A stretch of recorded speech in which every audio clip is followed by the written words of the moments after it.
warahmatullahi wabarakatuh. Han Kelsen secara tersirat menekankan bahwa sejarah konstitusional adalah proses evaluasi norma dasar suatu sistem hukum. Prof. Mahfud MD juga mengatakan secara tersirat bahwa hukum tata negara bukan hanya menekankan soal tentang kekuasaan, tetapi sebagai cermin moral dan arah perjalanan bangsa. Selaras dengan pembahasan kita pada hari ini, sejarah hukum tata negara Indonesia, bersama saya Alisah Andini Zebua dengan NPM 2210-197. Sebelum kita membahas lebih lanjut mengenai sejarah hukum tata negara Indonesia, kita harus tahu dulu apa itu tata negara. Tata negara ini merupakan susunan, bentuk, dan cara bagaimana negara itu dijalankan. Sederhananya seperti ini. Kalau negara itu seperti organisasi yang besar, maka tata negara ini adalah struktur berjalannya organisasi, yang mana di dalamnya itu sudah terdapat lengkap siapa pemegang kekuasaannya, siapa yang akan menjalankan kekuasaannya, dan bagaimana cara negara itu dijalankan, bagaimana cara organisasi itu berjalan dengan baik, dan bagaimana hubungan antara struktur-struktur dan apa yang ada di dalam organisasi itu. Kita lanjut ke sejarah hukum tata negara Indonesia. Hukum sejarah tata negara Indonesia ini dibagi menjadi beberapa masa. Yang pertama ini ada masa kerajaan dimulai pada tahun 1600-an, yang mana pemerintahannya ini bersifat monarki absolut, yang mana kekuasaan yudikatif, eksekutif, dan legislatifnya itu dipegang oleh raja, yang mana raja ini dianggap sakral, ya. Raja menjadi pusat hukum tertinggi, adat menjadi hukum yang mengatur masyarakat, dan agama menjadi pendamping dari hukum adat. Struktur kekuasaannya sendiri yang paling tinggi terdapat raja atau sultan, lanjut pembantu menjalankan pemerintah itu ada patih atau perdana menteri, ke bawahnya lagi ada pejabat wilayah daerah yang disebut dengan tumenggung, adipati, dan wadana.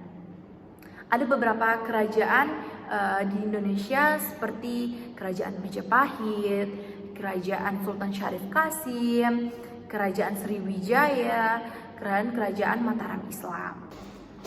Masa kolonial pada tahun 1602 sampai dengan 1942, di mana VOC dan Belanda pada masa ini bertindak sebagai penguasa yang mana membentuk sistem hukum kolonial.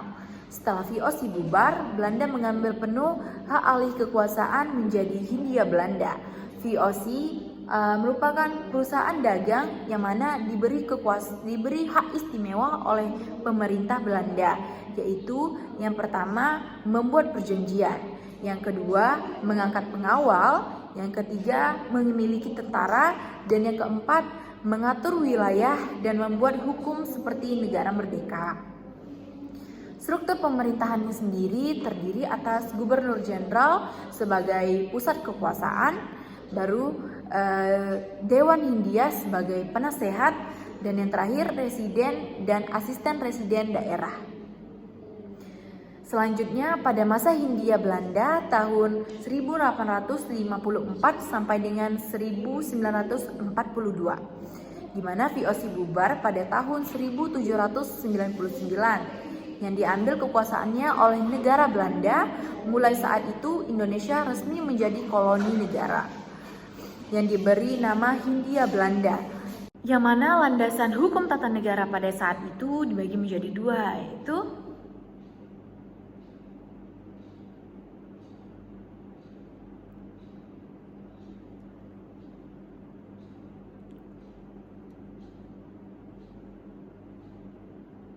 masa kolonial. Ini adalah masa di mana hukum tata negara dijalankan oleh kekuasaan, tidak ada partisipasi rakyat, dan seluruh struktur pemerintahan ditujukan untuk memperkuat penjajahan. Namun dari keterjajahan itu muncullah rasa untuk perlunya sistem pemerintahan nasional yang adil dan berdaulat. Yang ketiga, masa kependudukan Jepang pada tahun 1900 sampai dengan 1945, di mana pada tanggal 8 Maret 1942 Belanda menyerah kepada Jepang di Kalijati. Jepang membubarkan semua lembaga-lembaga peninggalan dari Belanda. Jepang juga mulai melibatkan tokoh-tokoh pribumi dalam pemerintahan politik seperti BPUPKI dan PPKI. Masa kemerdekaan awal pada tahun 1945 sampai dengan 1959. Di mana pada tanggal 17 Agustus Indonesia memproklamasikan kemerdekaannya. Pada tanggal 18 Agustus pencetusan penting yang terdiri atas yang pertama ada pengesahan Undang-Undang Dasar 1945 sebagai konstitusi negara. Yang kedua, membentuk Komite Lembaga Indonesia sebagai lembaga penampungan aspirasi masyarakat sebelum cetusnya Dewan Perwakilan Rakyat atau DPR. Yang ketiga, menetapkan Soekarno sebagai presiden dan Muhammad Hatta sebagai wakil presiden. Yang keempat, sistem pemerintahan presidensial di mana presiden memegang penuh kekuasaan eksekutif. Masa kemerdekaan awal ini merupakan masa yang sangat dinamis, di mana Indonesia mengalami 3 kali perubahan konstitusi dan 2 kali perubahan sistem pemerintahan dalam waktu 14 tahun. Yang kelima, masa demokrasi terpimpin pada tahun 1959 sampai dengan 1966. Ditandai dengan Dekret Presiden tanggal 5 Juli 1959. Yang pertama, Undang-Undang Dasar 1945 diberlakukan kembali. Yang kedua, kekuasaan presiden sangat otoriter. Yang ketiga, lembaga negara berjalan formalitas dan dikendalikan secara eksekutif. Yang keenam, pada masa Orde Baru pada tahun 1966 sampai dengan 1998, di mana munculnya akibat jatuhnya Presiden Soekarno akibat ketidakstabilan ekonomi, politik, dan keamanan serta terjadinya gerakan G30S PKI pada tahun 1965. Sistem pemerintahan hukum tata negara Orde Baru terdiri atas yang pertama, presiden sangat dominan, eksekutifnya super kuat. Yang kedua, Majelis Permusyawaratan Rakyat atau MPR sebagai lembaga tertinggi tetapi dikuasai oleh eksekutif. Yang ketiga, pemilu 5 tahun sekali namun bersifat formalitas. Yang keempat, TNI atau Polri aktif di dunia politik dengan dui fungsi ABRI. Namun pada saat ini peran lembaga yudikatif dan legislatif lemah secara independensi. Yang ketujuh, pada masa reformasi pada tahun 1998 sampai dengan sekarang, terjadinya perubahan fundamental di mana amandemen Undang-Undang Dasar Negara Republik Indonesia tahun 1945 pada tahun 1999 sampai dengan tahun 2002 sebanyak 4 kali perubahan. Pada masa reformasi yang mana membawa transformasi besar dalam hukum tata negara Indonesia dari negara yang otoriter menjadi negara hukum yang demokratis. Amandemen Undang-Undang tahun 1945 menjadi tonggak perubahan mendasar yang memperkuat lembaga negara, membuka ruang partisipasi rakyat, dan menjunjung tinggi hak asasi manusia. Struktur hukum tata negara pada saat ini